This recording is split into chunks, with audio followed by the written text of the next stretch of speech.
Assalamu alaikum. I'm a cardiologist. I'm not a radiologist, so it's really difficult to give a talk in front of radiologists about the CT. So first of all, I would like to thank the organizers for inviting me for this talk. So the topic of my talk is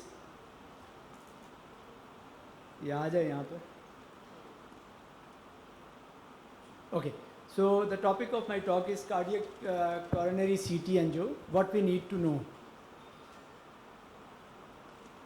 CT angiography technology, you all know, is not very old, and starting with 4 slices, now up to 320 or 640 slice scanners are available. However, there are concerns or challenges while imaging coronary arteries, because coronary heart is a rapidly moving organ. So because of rapid cardiac motion, high temporal resolution is required to avoid motion artifacts. And as we are imaging small structures like coronaries, which are also have complex anatomy, so high spatial resolution is also required to allow plaque visualization. The current scanners have sufficient advancement in the technology to overcome these issues. However, there are still some limitations. For example, there is risk of radiation exposure, and we can reduce the radiation exposure by doing prospective gating. There is also risk of contrast, especially in patients with renal failure, and obese patients are a problem for every kind of imaging, and the images are usually suboptimal in a patient who is very obese, and sometimes the patient is very uncooperative, and for uncooperative patients it's difficult to hold the breath, so that it's sometimes becomes difficult in these patients to comment on the coronaries. And fast and irregular heart rate is still a problem, and we need to control the heart rate before doing the coronary CT angio.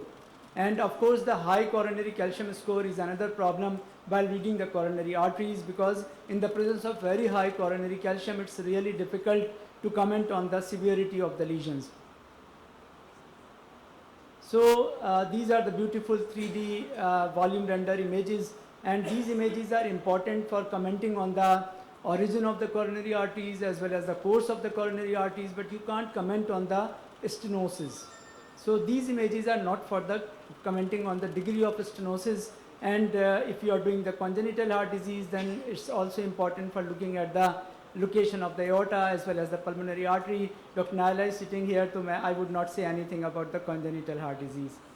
So the next thing is you can start visualizing after looking at the 3D images. You can scroll the axial source images and you can visualize the coronary arteries, and then you can actually make the curved MPR, and you can visualize the individual coronary arteries, and in these views you can comment on the degree of stenosis, presence or absence of the atherosclerosis. And you can also probe the individual arteries, and by doing so you can see the degree of stenosis, and there are softwares available. You can actually do the quantitative measurements of the lesion, whether it's mild, moderate or severe, or otherwise in most of the cases you usually do the visual estimation of the lesions. So what are the indications of coronary CT angio? The most important indication of coronary CT angio is to rule out coronary artery disease. You would like to rule out the coronary artery disease in patients with chest pain, or maybe in patients with heart failure, or sometimes maybe in pre-op patients for valvular disease, or sometimes in TAVI patients before going for TAVI. And if you are suspecting coronary anomalies, then cardiac CT angio is in fact better than invasive coronary angio, because it's really difficult to comment on the anomalous coronary origin, and sometimes it's difficult to engage the coronaries on invasive angio, but the coronary anomalies are easily picked up on cardiac CT angio, and you can not only comment on the origin of the coronaries and anomalous origin, but also the anomalous course, whether it's interarterial or in front of the aorta or like that. And in patients with bypass grafts, you can also go for CT angio to rule out the lesions or to rule out the disease, because the bypass grafts are relatively wider vessels and there are less artifacts and there is less calcification, so it's better to go for CTA, especially if you don't know about the number of the bypass grafts, if you don't have the previous record available.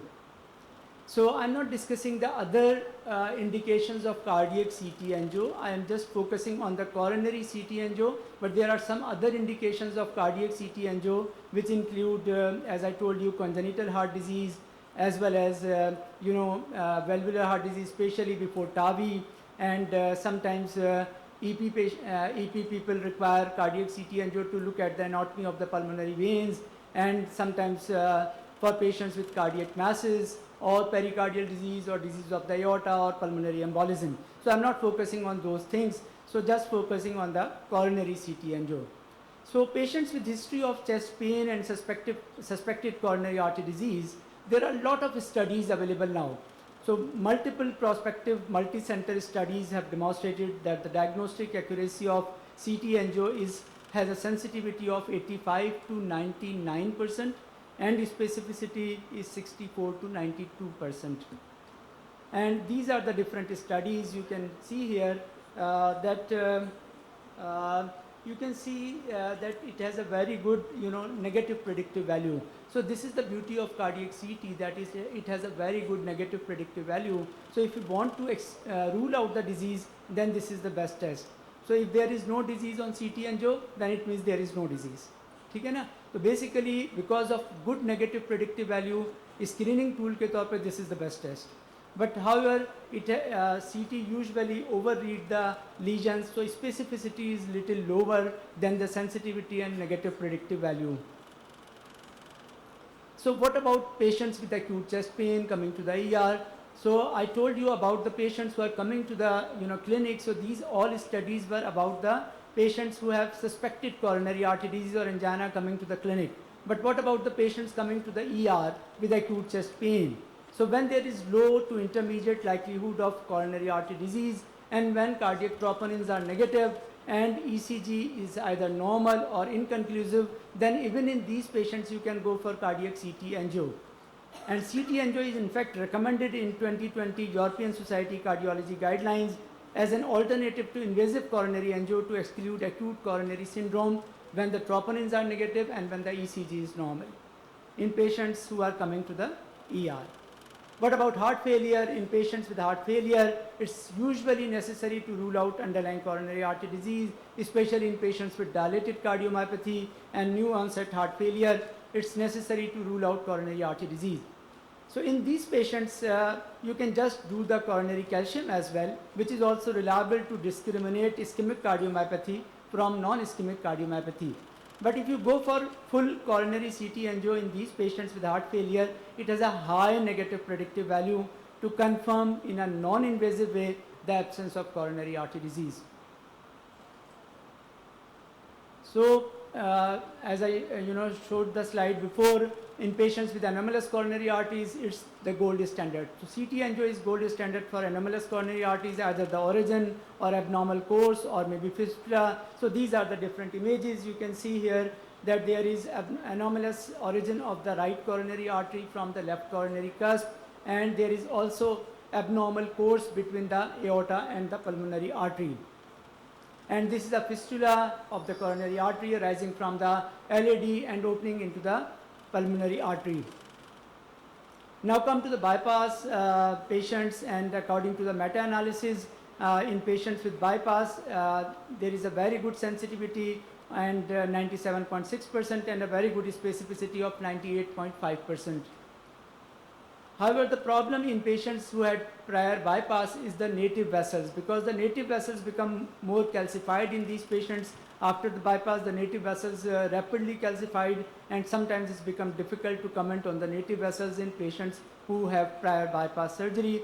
And sometimes in the graft, motion and clip artifacts are unavoidable and difficult to overcome but only in a smaller number of patients. So these are the different images. This is the venous graft to the left circumflex, and here you can appreciate the disease. And this was our patient, and he underwent PCI to the graft to the OM after the CT. This is another patient. Again, you can appreciate that there is a severe disease just after the origin of the graft, and again this patient also underwent PCI. So what about the stents? patients with coronary stents, not all stents are evaluable with coronary CT angio, and in fact if the diameter of the stent is rather more important. If the diameter is less than 3, then it's difficult to evaluate the stent on coronary CT angio. So you have to have the diameter of more than 3 millimeter. Left main stents are usually bigger in size, so these are commonly available, but usually their left main में stenting बहुत कम ही की जाती है. So high, if you have a patient who has a high pretest probability and then with a prior stent in place, then it's better to go for invasive angio rather than going for coronary CT angio. So these are the different images. Here you can appreciate that there is a stent in the RCA and it has no significant disease here. So this is an old data, but it's still applicable. The CT angio in patients with stent has a positive predictive value which is much lower because it can read the artifacts and it would overread the disease.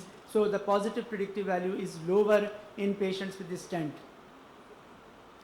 So no test would be better without any outcome data. So CTA has a very good outcome data. A number of randomized trials demonstrated that the rates of major cardiovascular events are similar if you go for CT angio followed by invasive coronary angio in patients with obstructive disease, or you directly go for invasive coronary angio in patients with suspected coronary artery disease.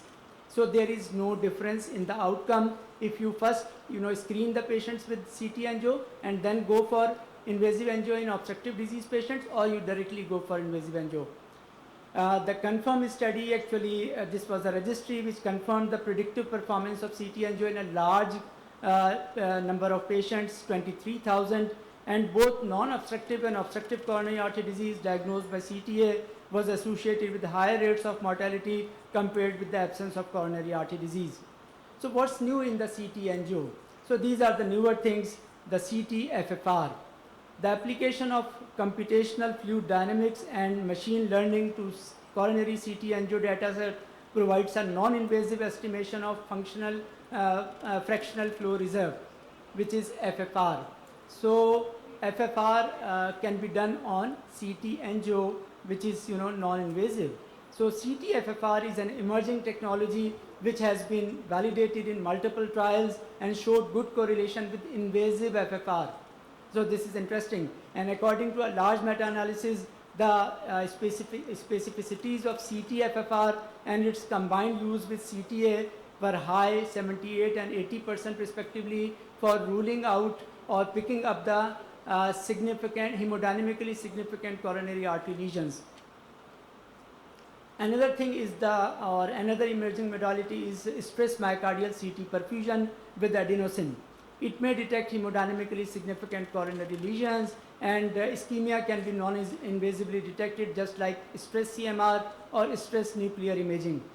The diagnostic accuracy of CT perfusion has been improved with advancement of CT technology, but the problem here is that the radiation exposure is more because you have to take the 2 sets of images in these patients. So these are the beautiful images, and here you can see that the right coronary artery has a significant lesion here, and you can appreciate that there is perfusion defect in that territory. And in the patient here, there is a lesion in the LAD which is kind of moderate, and there is no perfusion defect on CT perfusion images. This is another thing which is important now, is the plaque characterization.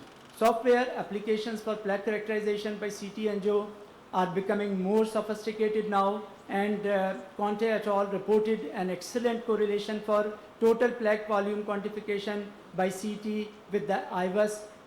So there is good correlation of plaque burden or plaque characterization. So this is again an image showing the RCA soft plaque on CT angio, diffuse soft plaque on CT angio, but you can see that this was not appreciable on invasive angiography. So the plaque volume, particularly non-calcific plaque volume, is a stronger predictor of cardiovascular events compared with lumen stenosis and clinical risk profile in the Capri trial.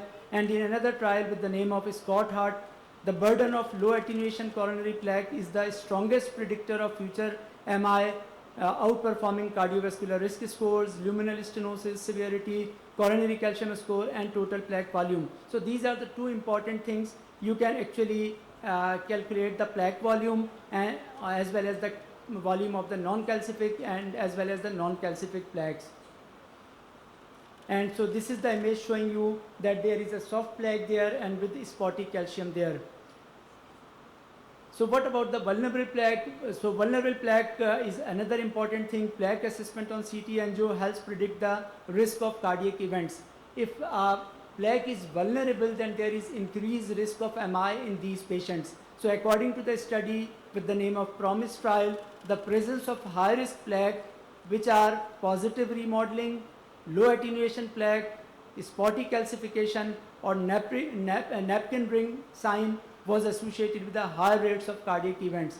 So in this image, the next image, you can see that these are the high risk characteristics of the plaque. So if there is low attenuation plaque, then it's a high risk plaque or vulnerable plaque. If there is positive remodeling, then it would be counted as high risk plaque. If there is napkin ring sign, then it's again a high risk plaque. And if there is spotty calcification, then again it's a high risk plaque according to the studies. So what's the future of coronary CT angio, or what's the future vision? The coronary CT angio may in future play a pivotal role as a one-stop shop, not only in the screening and diagnosis, but also in the decision making and treatment planning. Thank you very much.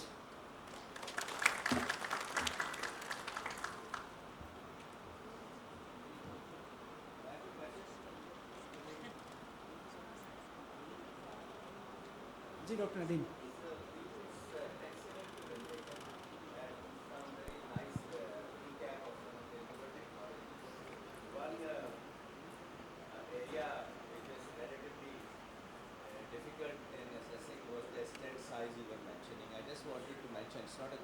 Okay. I just wanted to mention what things are developing in that area. One thing is the detector size. Now there are detector size which are coming in 0.25. So half the detector size means at least double the resolution. The other thing is the subtraction technique with 2 kV things. So if you have a subtraction with 2 kV things, you can subtract the metal from the thing and you can study it better. And the third is the application of deep learning in that lumen, and then studying from that, from the contrast differences and all. So if you apply these three, then the confidence level in assessing the stent obstruction versus the stent flow with the smaller sizes is also improving in that area. So excellent presentation. Just wanted to add this thing. Thank you. I agree. Thank you. So, sorry, sir. Can I just ask? Excellent presentation.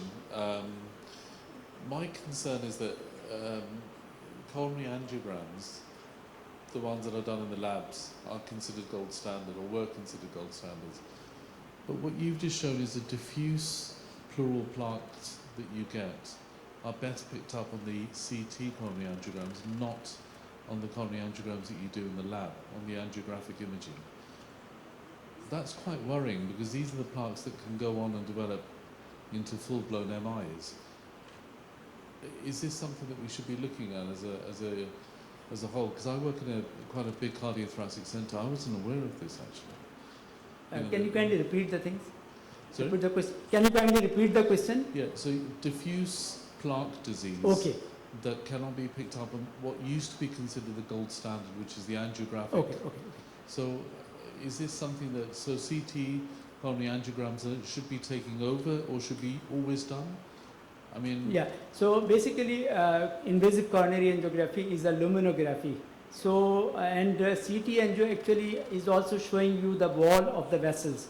So sometimes because of positive remodeling, especially you can't pick up the narrowing of the lumen on invasive coronary angio, but you can see the plaque there on CT angio because you are also visualizing the wall of the vessel. So that's the actual reason. Sometimes the diffuse plaquing, or sometimes even if it is not diffuse but there is positive remodeling, then you can miss it on invasive angiography, because it's a luminogram. Until unless there is narrowing of the lumen, the invasive angio would not pick up that thing. So the CT angio is superior in that aspect, because it can pick up the wall, it can show you the wall and the plaques around the wall.